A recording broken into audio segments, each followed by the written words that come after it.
चलिए, प्रधानमंत्री मोदी संबोधन दे रहे हैं, एक बार आपको लिए चलते हैं।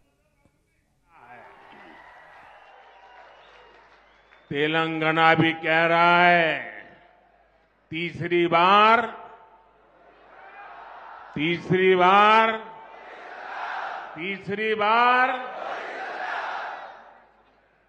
నా తెలంగాణ కుటుంబ సభ్యులందరికీ నమస్కారాలు అన్న తెలుగు సంబోధనతో మాననీయ ప్రధానమంత్రి ప్రారంభించారు.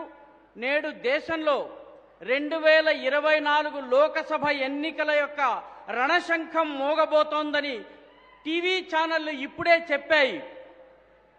ఇప్పుడు మరి కొంచెం సేపటి తరువాత ఎన్నికల తేదీలను కూడా ప్రకటించబోతున్నారని తెలియవచ్చింది. అయితే తేదీలను లాంఛనంగా ప్రకటించడానికి ముందే దేశ ప్రజలు ఫలితాలను ప్రకటించేశారు. ఆ ఫలితాలు ఏమిటంటే అబ్కీ బార్ 400 పార్, ఈసారి 400 దాటబోతున్నామన్నటువంటి ప్రకటనను ప్రజలిచ్చేశారు. నాగర్ కర్నూల్లో ఇక్కడ వచ్చినటువంటి ఈ జన సునామీని చూసి మీ స్నేహము నాకు తెలియజేస్తోంది.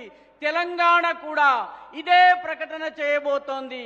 అబ్కీ బార్ 400 పార్. నా మిత్రులారా, దీనికి సంబంధించిన ఒక అద్భుత దృశ్యాన్ని నిన్న సాయంత్రం నేను మల్కాజ్గిరిలో చూశాను. అక్కడ ప్రజలు రోడ్ల మీదకు వచ్చారు, రహదారుల మీదకు వచ్చారు, కూడళ్ల మీదకు వచ్చారు. బీజేపీని ఆశీర్వదించేందుకు అద్భుతమైనటువంటి దృశ్యాన్ని చూపించారు. బాలలు, వృద్ధులు, పిల్లలు, తల్లులు అందరూ రోడ్ల మీదకు వచ్చారు. వాళ్ళందరూ కూడాను ఈ భారతీయ జనతా పార్టీ పట్ల తమ మద్దతును ప్రకటించారు. ఇది నేను కళ్ళారా చూశాను. ఇక ఇటీవలే తెలంగాణ విధానసభ ఎన్నికలు జరిగినాయి.